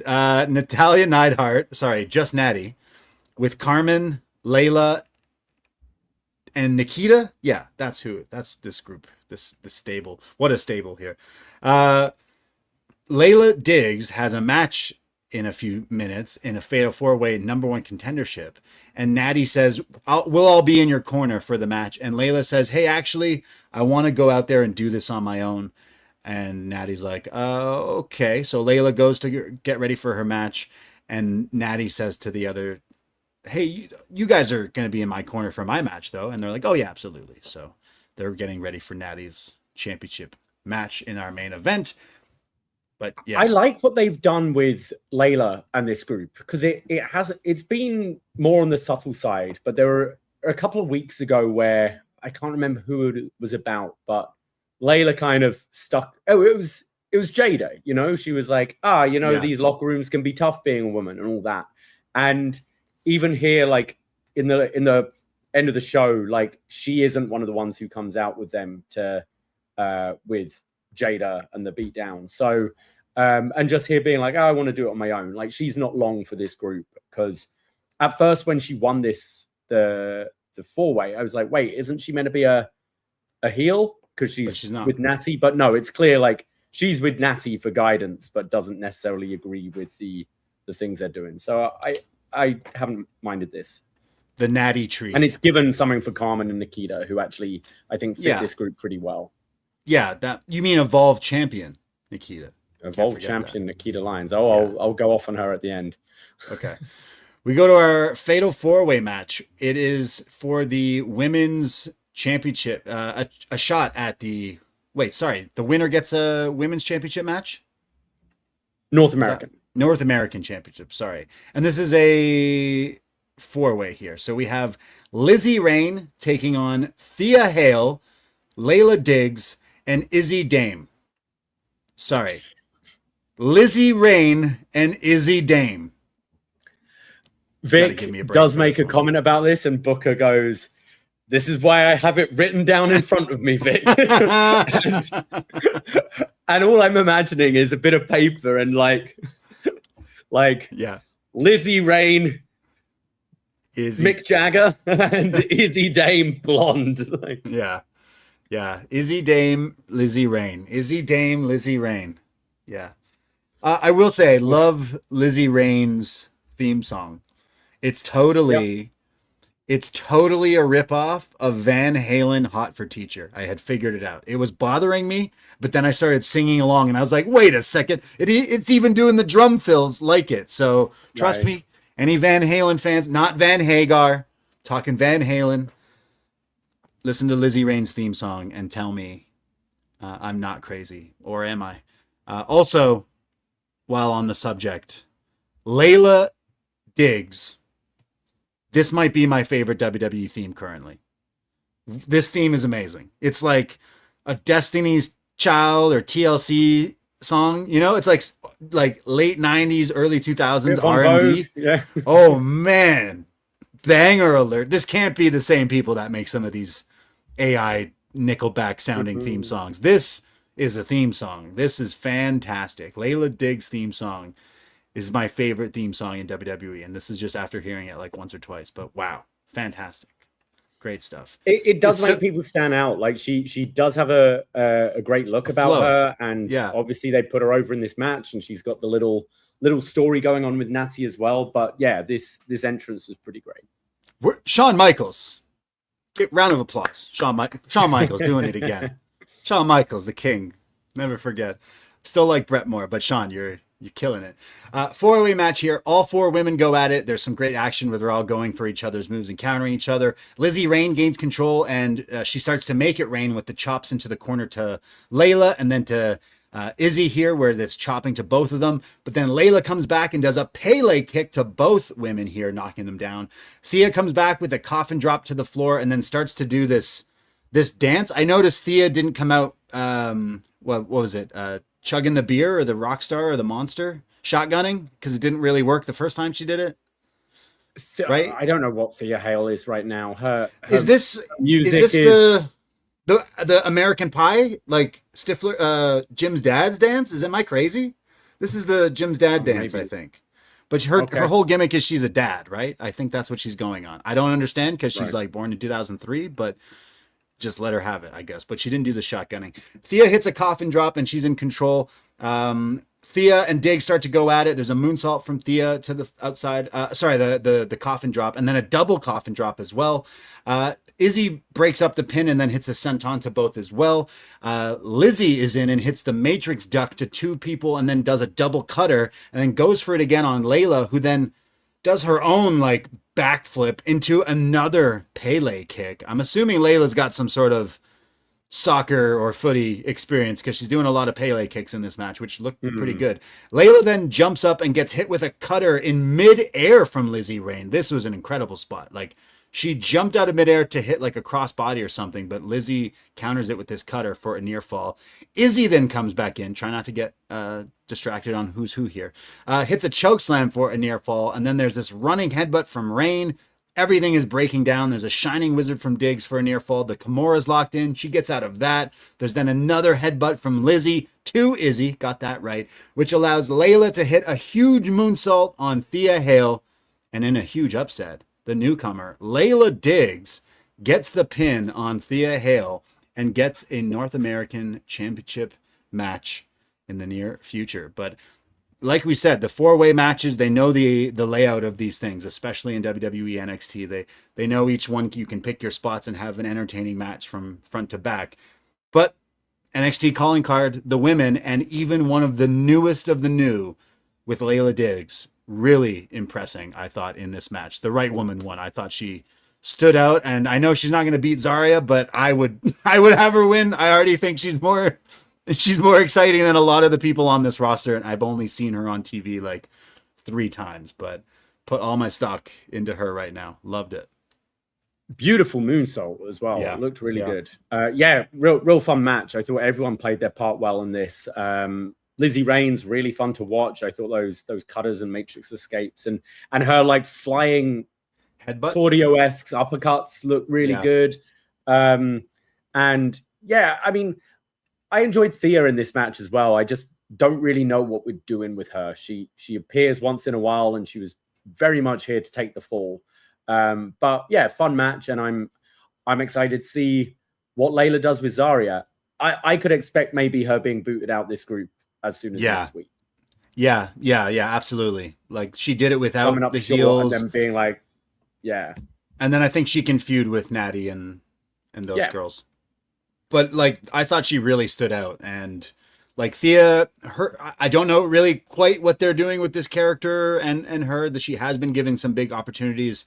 Think back to Chase U and everything, but I don't know if that ship has sailed or they missed the boat on that. I'm not quite sure, but she looked fine in this match. It's just, I did think this was to make some of the newcomers look good. And I think the standouts were Lizzy Rain and Layla Diggs in this match. And if they're some of the new people to watch on Tuesdays, then we're in for some good wrestling with these two. But yeah, not quite sure what we do with Thea and Izzy at this point, post culling, but more on that in a bit. But speaking of the women's division, we had a video for Reina Vulcan. Yes. Not Vulcan. Reina like Vulcan. Star Trek, right? So this was the one who showed up last week with the beatdown. Mystery attack. Nikki Blackheart, right? Yes. We see like this vignette. She's like, I don't know. Looks like she's in a boiler room or somewhere really hot with fire and flames, and she's like working out here. It's like hot yoga, but like a hot gym or something. I don't know. With a sledgehammer, like a bit of a rec room as well there. Yeah, like Triple H or something. She says, when disaster strikes, no mercy, no hesitation, only devastation. She says, last week it was Tatum, but who knows which one of your favorites is next. I enter not to survive, but to dominate. And says that I'm the natural disaster. Remember my face, the force of nature, Reina Vulcan. So, yeah. How long till she's in a tag team and doing TikToks as a babyface? Like 4 weeks? Right? I was going to say, I know she attacked Tatum last week, but I'd find it more interesting for her to go right after Zarya and just... That would be too on the nose, I guess. Maybe. Yeah. But yeah, this is exactly what they did with Zarya. Her debut was unfortunate last week. You know, it was kind of messed up her move. She kind of came out to no reaction, but I've heard good things, so I'm excited to see what she can do, and hopefully she impresses next week. I didn't mind this; it looked cool with a sledgehammer and fire. Like let's see her. Yeah, give her a chance. I'm not super familiar with her, so I got to see her. Me neither. In the ring and everything. We'll see what she can do, but pretty cookie cutter. It did remind me of the Zarya ones, like, you know, some colorful. This one's like fiery and everything, but she's pretty jacked. I think she's more jacked than Zarya actually. So she could give Zarya kind of like money. Rhino, you know, a kind of Rhino build, right? Like not necessarily tall, but could you imagine saying that to someone? You know, you remind me of Rhino. you got Rhino's build. Kind of a bit of a square build, like. Next time I know you're single again now, Davey, but you got to do better than that. You can't go up to hey, excuse me. Has anyone ever said you kind of remind me of Tomohiro Ishii? You got the build of a fridge. You look like you could really gore. Okay, bit of a random sidebar tangent here, but I was walking home last night, and it's beautiful outside, so loads of people on the patio, and I hear Davey, and it's an old like colleague of mine, like a young girl I worked with last summer. So I go on the patio and say hello, and I'm like, oh, so what are you doing these days? I must have been sat down for 3 minutes, and she goes, oh, you know, I'm running this cosmetic business now, you know, doing Botox and that. Hey, do you want to get rid of your wrinkles? And it was like, oh my God. Excuse me? And she was like, yeah, no, you could really use with some. And I'm like, are you sure? I've sat down for 3 minutes and you just said I look fucking old and should spend money on Botox. I'm like, I taught her the soft sell. I was like, you need to work on your soft sell a bit. And she's like, what do you mean? And be like, hey, what's going on? You seeing anyone at the moment? Oh, actually, you know what? I'm newly single and it's weird. Like, I'm older now. It's like, oh, well, you do you want to like not feel as old? I'm like, working it. Just be like, hey, old man, do you want to get rid of those crow's feet? You look old. Yeah. I was like, fuck, okay. I was feeling good at myself a minute ago, but yeah. She didn't even wait 3 minutes to do the hard sell? Yeah. Be like, hey, do you watch NXT? You should hear us review it every week. Yeah. Did you give her the Rhino driver? But no, I will not. If I ever meet Reina Vulcan, I will not tell her she looks like Rhino. Yeah. I'm just saying there's similarities. I know what you mean. There. Yeah. I just picture like you're at a bar and you're talking to somebody and they're, hey, has everyone ever told you look like Rhino? And then like, excuse me, I don't follow. You know, like you have the same build as this guy. Hey, you told a girl she looked like Haley Joel Osment, so like. Hey, she did. I see dead people. I did, brother. Yeah. Anyways, shout out Vulcan. coming soon to NXT. People, first time listeners are like, what the fuck are they talking about? Behind Tavion the BDE, Heights. recording a new one tomorrow for Yes. family members. True. Not only are we re-recording a What's Next tomorrow, but behind the BDE for family members. It's going to be a crazy one for sure. So tune in. Patreon.com/Poisonrana. Back to NXT. Tavion Heights. Who could forget about Tavion Heights? He goes into the middle of the ring. He's got a microphone. He has a promo. He says, I've been a bad brother, but I have to admit, and I can admit when I'm wrong, and I was wrong. I know I can be cocky. I can be arrogant. I saw Miles climbing, and I got jealous. And I just kept seeing me being forgotten, and that is my biggest fear. But I got to apologize, man to man. Miles, please come out here. But Miles does not come out. It's the Vanity Project who come out, all of them, including Brad Baylor in a purple polo shirt, a pink pair of shorts, and thong sandals. Bravo. He's stolen my look. Yeah, he literally, from this picture, that could be you in this photo. Obviously, from the face, you would know that. Except I'm Brad Baylor. I've got a road map on my face. Yeah, I don't think he needs Botox. He's still quite young, but he does look like Matt Damon. Vanity Project come out and they start to rip Tavion a new one here. Jackson Drake's like, look, man, you fumbled the bag. You had your opportunity and you had your win against me, but that was a fluke.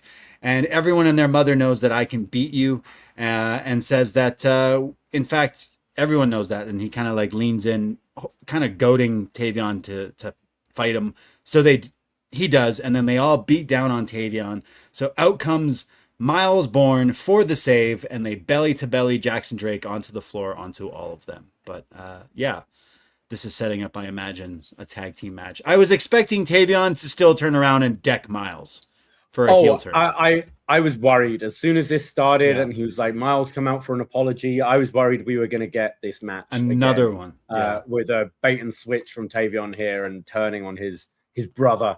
But yeah, did they announce it for next week? Because I know the boys are in the tag match, so maybe we can get Tavion and Jackson. But yeah, Tavion, I'm still not like, I don't dislike him, but I don't get particularly excited about either Heights or Bourne at the moment. Yeah, I'm not feeling these two characters. And I mean, Miles is a champion, and I feel like he's such a cold character right now. I don't know what his character is. I feel like it's not, these guys aren't write-offs. Like they got something, but yeah, I'm not quite sure what it is. And I think, just as someone who watches this show and has watched them over the last little while, I think they worked better as a tag team. And maybe we shouldn't have split them. And maybe this is the right path to go back to being a tag team. If they're both kind of bland, and I think we were talking about this not maybe only a week or so ago, but like their gimmick is they're pretty good wrestlers, but they don't really cut great or exciting promos. So I don't know what to do with either guy. And I literally thought we were just getting another Tavion turn, and we didn't. So I'm not quite sure where we go with this. I would just want Jackson Drake take that title from him, do the Vanity Prophecy. That's way more exciting. Yeah. They're way more interesting than these two characters, unfortunately, for Miles and Tavion. I'm not writing them off, but they need some sort of character flip. And they have been trying to flip Tavion with something that sticks, and it's not quite landing. So I'm not sure what. And it's like his apology. He wasn't even a heel, was he? He's like, sorry, I was moaning for a couple of weeks. But, yeah. I'm sure we'll get the tag match or something, but we will get.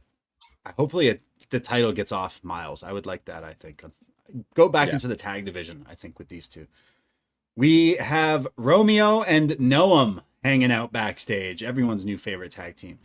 They're backstage when Sean and DVD show up after winning the 4-way. They say, I can't believe we won tonight. When Romeo says to Noam, look, they're a new team, and now they're only one win away from tag titles. That could be us.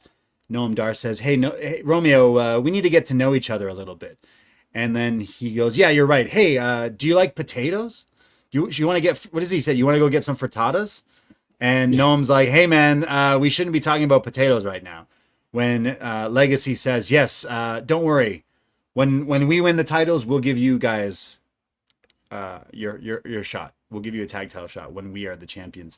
And then Legacy says, yes, Sean Legacy and Dorian Van Dukes, NXT tag champions. And then Dorian's like, yes, Dorian Van Dukes and Sean Legacy as tag team champions. And then he goes, wait, did you flip the names? He goes, oh, no. My English sometimes is no good.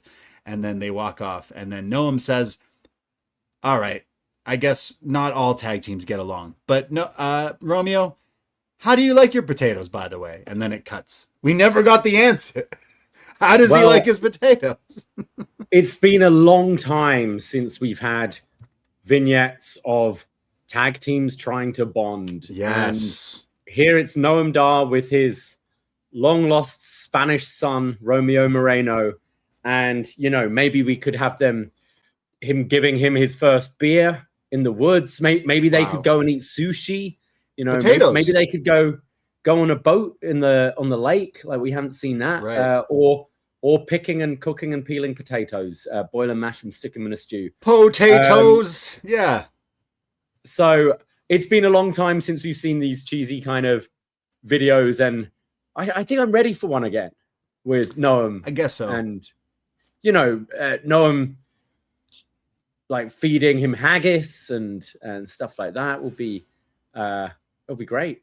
I just picture them. Yeah, they're doing this thing where we're not ready for tag championships yet because we're not a proper tag team. We need to bond.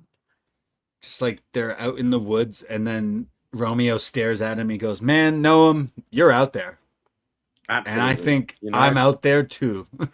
I think we're the only ones that got that. Do all of them. Do every NXT. They're going to be They're going to be finishing each other's steaks. Some real NXT lore going on right now. If you don't know. Yeah, I'm still waiting for if the conglomeration needs to pick up come Tuesday. They need to get I forget his name now. It's been so long. Von Wagner? Von Wagner needs to join the conglomeration. Yeah. Yes. I've seen enough. So we are going to get the two of these guys hanging out. By the way, what is your how do you like your potatoes? I mean, I love a roast potato, crispy, fluffy roast potato for a mash, French fry. For a Sunday roast. Fries, I find fries a little boring. But yeah, like a nice cheesy garlicky mashed potato or roast potatoes are the best. We're going to potatoes, you know, with the like little slices in them. What's good. the cheese thing people make with the cheese potatoes? Like the scalloped potatoes or whatever. Gratin? Yeah, those are pretty good. But we're going to Montreal. Like Montreal's gonna have the craziest. There's a Portuguese poutine that I'm obsessed with. That's pretty good. But the other week I had a waffle fry poutine, and it was like with legit like cheese curds and everything. It was pretty good. I love potatoes. That's for sure. We're gonna see him eating them next week. That's what was it? Zoe Stark like ate Io's sushi at the restaurant, and then like she spat it out and like threw it on the wall or something. Yeah. Why would you? That's perfectly wasted eel right there. Why would you do that? Disrespectful. Well, we go from potatoes to possibly some more potatoes in this match. Shiloh Hill versus Niko Vance, 1-on-1 here. It's a shame. Earlier we had Izzy Dame come out, and she still used the culling music, even though they kicked him out. It's got his voice in the beginning. The truth shall set you free, but if it doesn't, it won't. Unfortunately, we didn't get to hear it a second time with Niko Vance. It cut it off for him. We just heard the that's a terrible theme. Yeah. Maybe that's the last time we hear it. So Shiloh Hill versus Niko Vance. Right away, Shiloh hits this like pop-up power slam, which was really nice for a near fall. Booker T is going off about Niko Vance. He's like, oh, this guy's a star. This guy's a star. Just a friendly reminder, Davey, who's the current Reality of Wrestling champion? Oh, is he? Okay. Yeah, just thought we'd keep score there. Niko goes up top for a flying headbutt, but misses. And then Shiloh goes up top for a very nice flying clothesline. Very Kane-esque here. He must I was going to say Kane. The same. It was a very Kane-esque. Like Kano 102 here. Yeah, he would always do this. Great, it looked Kane. Good, though. Yeah, when Kane was good. Yeah. Yeah, when he wasn't IC title Kane. being mayor and had bad takes. He was doing flying clotheslines. That looked really good. Like Shiloh really nailed it here. Vic Joseph trolls Booker T by going, "Oh, hey, what's going on with the GPS?" And Booker clearly did not have a clever line ready and goes, "Yeah, the GPS lost its mojo." Anyways, Niko finally gains control, does this like face slam, and then hits the flying headbutt off the top. Shiloh comes back with a DDT, and then his tooth falls out, and he keeps, like in a submission, like think like Austin versus Bret Hart WrestleMania, when he's in the sharpshooter and he's trying to reach for the ropes and then he just passes out. Instead of that, it's Shiloh trying to reach for his tooth because I guess his tooth gives him power. Or it's like Indiana Jones reaching for his hat before the door closes. He needs his tooth. He needs his tooth. Yeah. So as he's about to get his tooth, and you hear the crowd watch the tooth. Dentistry is expensive. Okay. Yeah, true. He goes to grab the tooth, but someone else grabs it. We see a hand reach out, and it's Tristan Angels wearing a glove because he ain't touching that nasty tooth without protection. Picks up the tooth and taunts Shiloh Hill. So while this is happening, it's all a distraction, and Shiloh Hill turns around and eats what I can only describe as the hidden blade from Niko Vance and pins Shiloh Hill in an upset here.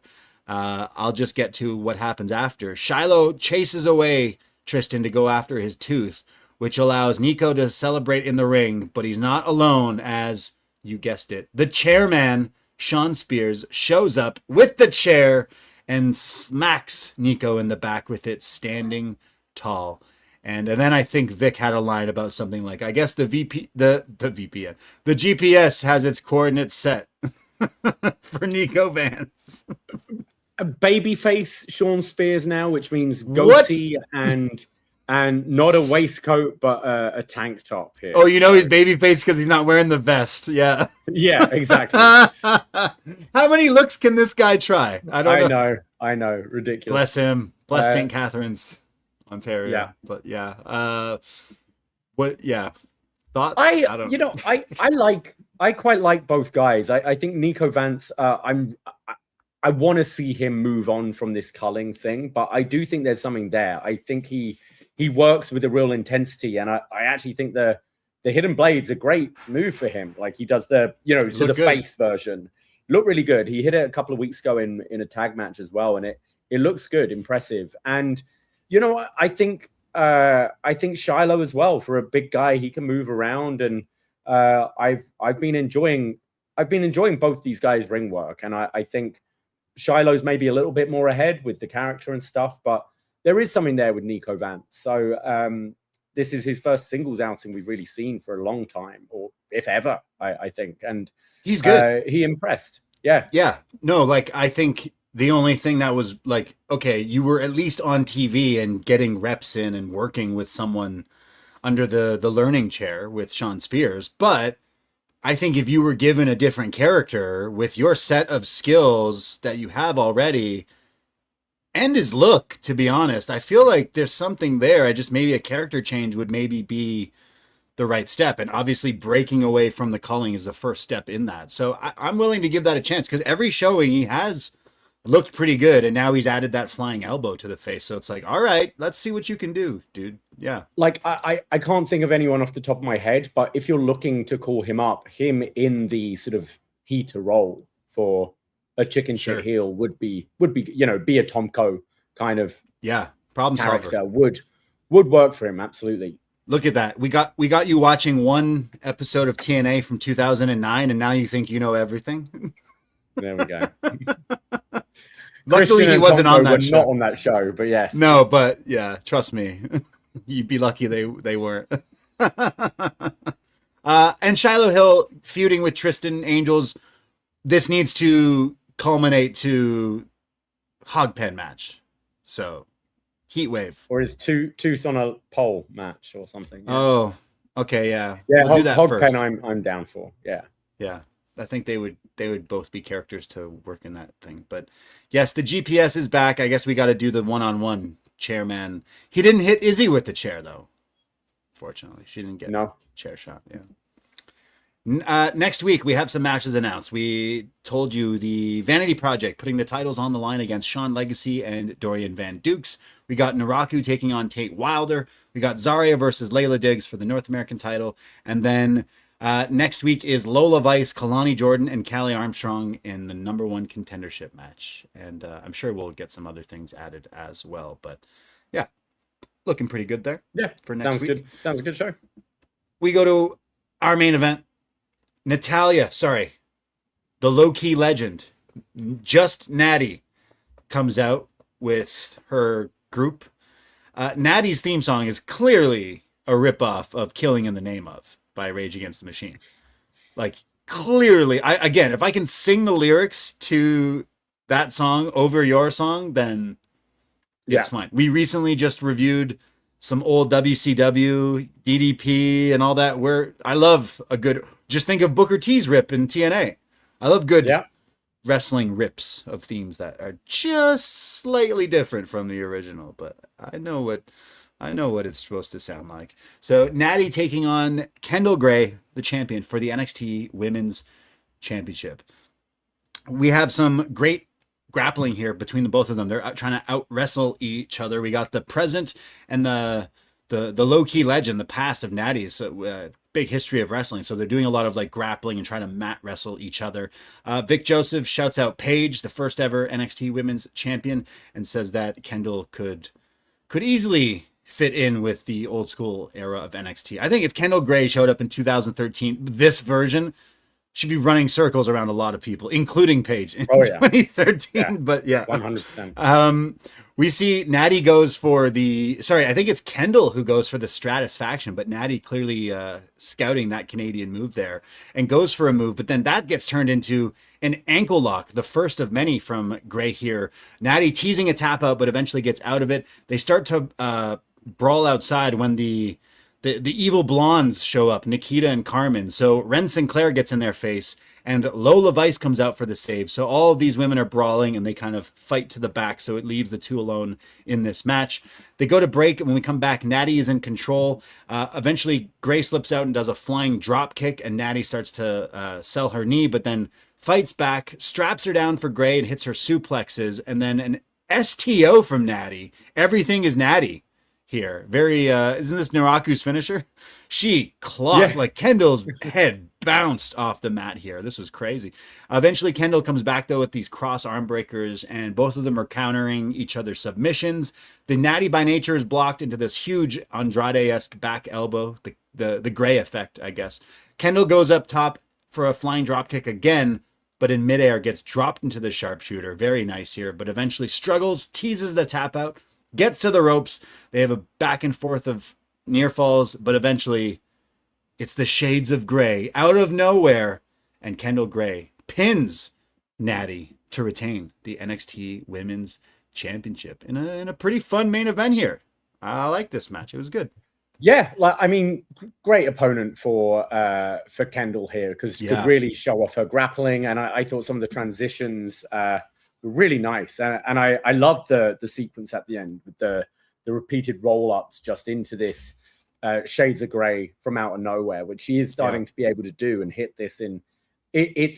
I think you said it the other week. It's like, the Soul Snatcher. She's been hitting it from different positions and stuff, but the hit record's not been great. Not good. This is a simpler move to hit, but it's cool that she's trying it in different ways, whether it's just running and hitting it or as a springboard or off the top rope or whatever. It's been working really well. But yeah, good. I was surprised it was as clean as this. I thought you might have some of the brawling kind of affect Nattie to somewhat protect her, but no, just a dominant win here from Kendal, which was probably the right thing to do. But yeah, good match. Yeah, one of the best Nattie matches in recent history, that's for sure. But this is a perfect opponent for either of them. Vic Joseph being like, hey, Nattie, runs the dungeon. She comes from the Hart family. She knows a thing or two about wrestling, but Kendall's whole thing comes from the amateur wrestling. So they definitely had some good chemistry together. And I think Nattie, since the beginning of NXT, we do What's Next, where we go back and rewatch NXT, and we've seen her then being used as the legend. And that's in 2013, 2014. So she's still doing this role, but I think she's doing it right. If you've seen any clips, whether it's the Brody Jr. or like all these wrestlers who have been training with Nattie and TJ in their new dungeon down in Florida, they only have good things to say. So I think she's going to find a trainer role quite nicely when she eventually stops in ring. But she still looks good in this match. She's wrestling Kendal Grey and putting on a pretty decent match. Then maybe she doesn't necessarily need to hang up the boots quite yet. But while on the subject of Nattie's boots, she's wearing these like Nike wrestling boots with the pink undersoles. I can't tell you how hard it is to find pink sneakers that match my Hitmen jerseys, because there's a lot of ugly pink sneakers out there. But I thought her wrestling boots looked good. I'm not going to wear I Nike love mine, wrestling but boots. I've had them like a while now, so they're not as crisp as they used to be. Yeah, I need like my white and pink Jordans. Yeah, I need the pink to match my Hitman stuff, because I own you need too many. More of a hot pink, don't you? Yeah, the hot pink, like this. Mine's more of a baby pink. Yeah. I like this match. I thought, well, there was a beatdown after. Sorry, what happened? There was the women came back out, and then Jada Parker showed up, and we're going to get to the Jada Parker Nattie match down the line. So, Jada comes out, and then Nikita and Carmen come out to attack, and she just wipes them all out. But I'm going to put it on our story. Did you see how Nikita ran out here? No. What do you mean?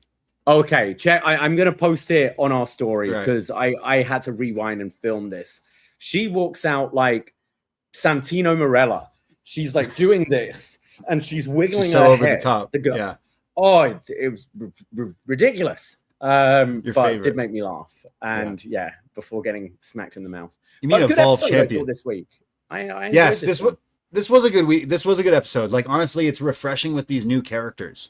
Like, trying things, throwing people in the deep end of the pool. Hey, can you swim? Show us. Like, if you're not, unfortunately, if characters and wrestlers and people aren't working, then like we gotta cut and move. We can't just keep, we can't just keep trying and stuff. Like, I love that we've injected all this new blood, but whilst doing that, it shows yet again the calling card, women's wrestling. Like tonight, there was some good showcases. Layla Diggs, a very new character to NXT TV, who instantly is like standing out. Kendal Grey, who's still, only a few months in, November since being on NXT TV, and has already like become one of the most exciting things on Tuesday nights here. So the women, again, as always, like crushing it here in NXT. And we have some great women waiting in the wings as well with like Kalani and stuff. So there was some good wrestling this week, and next week I'm sure the same thing. So they found a little bit of the stride by trying new things and trying new characters. And I'll reiterate, a lot of them have wrestling backgrounds. A lot of them like look prepared on TV when it comes to the in-ring stuff, and I think that definitely shows. But yeah, thumbs up for me with this week's episode. Some good wrestling, and definitely looking forward to next week.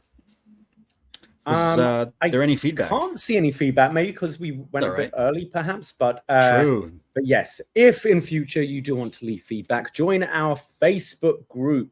I know Facebook might be a thing of the past for most, but it's the way we find it easiest to do this thing. So search for Poison Rana on Facebook and just look for the frog.